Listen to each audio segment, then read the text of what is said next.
Hello everyone and welcome back. Today I'm making another mixed media piece. This is a journal cover and this was made using some very simple, mostly scrap and recycled materials, and it turned out really beautifully. So let's have a quick look at what I'm using today and then I'll show you how to make it. Now, for those of you who are new to my channel, I do mostly crochet and polymer clay videos. I've only recently started introducing mixed media art, and I just want to say that my content here is not changing. I'm just expanding it a little bit. So before we get started, please stay tuned till the end of the video to find out what is next on my channel, and don't forget to like, comment, and subscribe for more. Let's get back to the video. So the first thing that you'll need is a cover to decorate, and this is a 6x8 lined journal that I picked up at Walmart, but you can use anything with a hard cover. And for base textures on this, I am going to start with some cardboard. So I've got this heavier ridged cardboard that I have cut into a circle, and I just used the lid for a pickle jar to cut that out with. And then I've got some thinner cardboard here that I have cut into some skinny strips. And then I also used my hole punch to make a bunch of these little round cardboard cutouts. I've got some tissue squares here that I'll be using for my main background texture, and then some string. This is just some leftover cotton yarn and 3-ply jute cord. I will also be using some sculpting medium, and if you don't have this, you can certainly make your own. It's just a few simple ingredients, and there's lots of recipes online. This is the first sculpting paste that I've ever purchased, and I'm really not impressed. I have no basis to judge, but I definitely prefer the stuff that I make at home. For embellishments on this piece, I have got some small puzzle pieces here, and then I will be using 3 of these cardboard flowers, and I do have a short video on my channel for these if you're interested in seeing how they were made. I've got some assorted beads here in all different shapes, sizes, and colors. Some black rhinestones in several different sizes, and some fine glitter dust. And then I've got some silicone polymer clay molds. So I will be using the Dragonfly for my main focus in the center, and these gears here for some additional background elements. For glue, I will be using both Mod Podge and E6000 on this piece, and I will also be using several different colors of paint, and I will leave a full list of my paint colors in the description below for you guys. So I am going to start with that round cardboard cutout, and I am placing this with the printed side down right in the center of that front cover, and I am using E6000 for this. And once you've got that placed, we are going to add some string. So this is just a little bit of Mod Podge that I've diluted with some water, and I am just going to pull off the excess liquid there. And I am going to be kind of snaking these strings. So placing them right up against the edge of that circle, and then wrapping them diagonally towards that upper left corner and the lower right corner on the bottom. And once you get those placed where you want them, I just soaked them down with some more of that Mod Podge and twisted those ends, and I am going to add one more to each side here. This is what they look like, and these are now dry, so I am going to be adding some additional texture with this tissue, and I've got 2 squares of it here, and I will be adding more, but I am going to start by just covering these vines on each one of these corners. So I am applying a thin layer of Mod Podge to the surface area here and over those vines as well, and then I am going to place my tissue paper right on top of that and add another layer of Mod Podge, pushing it in around those vines as I go. And then I am going to take my razor knife and I am just going to gently trim off the excess here over my cardboard piece.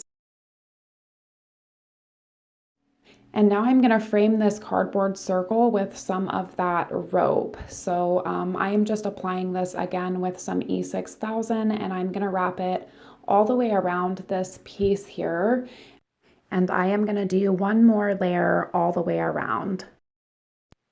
Here it is, and now I'm going to be adding some texture paste. So I have just squeezed it into the corner of a Ziploc and cut off the end here. And I am working in these empty spaces on those opposite corners, and I am just making, they're kind of like, almost like petals, but you want to keep that tip moving so you don't have really straight lines. And I'm not really sure what they are, but I did a test piece on some cardboard and painted it, and they turned out really well. So I am going to start with a row up against the edge here, and then I am going to take my paintbrush and just start dragging those edges inward towards that center and down. And I am just going to layer those petals up towards that other corner. Here is that top right corner, and here is the lower left corner. And they do look a little bit messy right now, but they will look really nice after we get them painted. And once that texture paste is dry, you can go ahead and fill in the rest of the background here with some more of that tissue. I did wrap it around the binding here and on the inside cover as well, and I will clean this up later.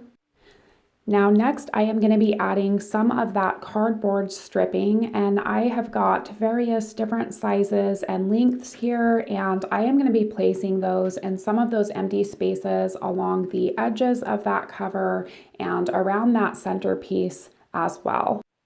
And I am placing these both vertically and horizontally, and I am going to try to keep them as straight as I can. Here they are, and now I'm going to add some little beads around that center piece. So I have applied some E6000 right here on that bottom edge, and I am just going to start piling these beads and kind of pushing them up against the edge there. And I am going all the way around that center. And now I'm going to add my flowers and gears, and you do want to place the flowers first because they are the largest, and I am going to go ahead and get these glued down around that centerpiece there. And the rest of those gears and things I just arranged randomly in some of those additional empty spaces, and I am going to glue those down as well. And before we move on with this, I want to go ahead and do another coat of black paint over the whole thing. So here it is, and I wound up using 2 coats of that black paint, and now we are going to decorate the centerpiece here. So I made this dragonfly, and I really like the way his colors turned out, so I'm going to use him, and I don't want to paint him though, so we're going to put him on last.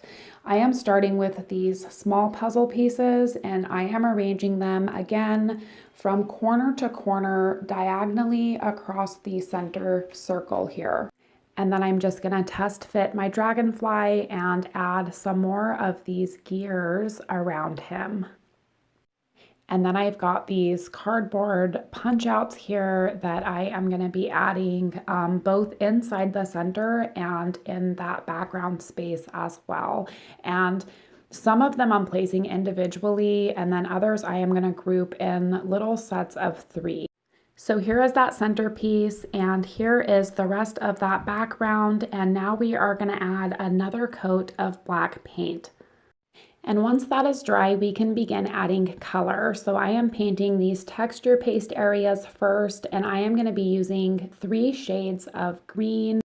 And I am going to paint each petal with the medium green, and then I am going to mix that same color with some black to make a darker shade for the bottom area of each petal. Here is that medium and dark green, and I am going to be adding a much brighter green to the outside edges of each one of these petals. Here they are, and I am pretty happy with the color on these. Now for the rest of the cover, I am going to go with some blue for the center, and I think I'm going to use purple for the rest of that background area. So I am using a darker blue around the edge of that center piece and a much lighter shade of blue in the middle here.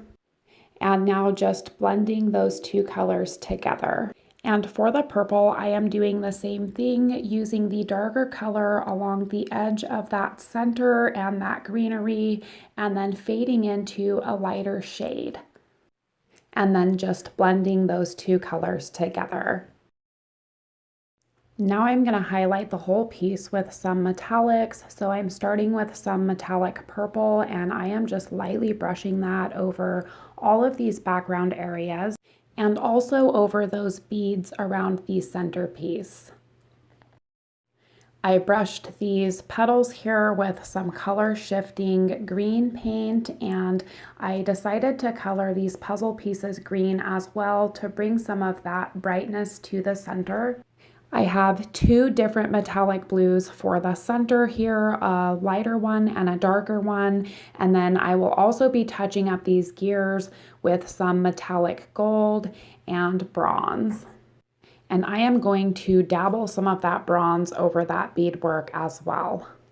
For the flowers, I am using pink, and I will hit this with a metallic as soon as it dries, and those two metallic blues I am going to use for these hole punch pieces here.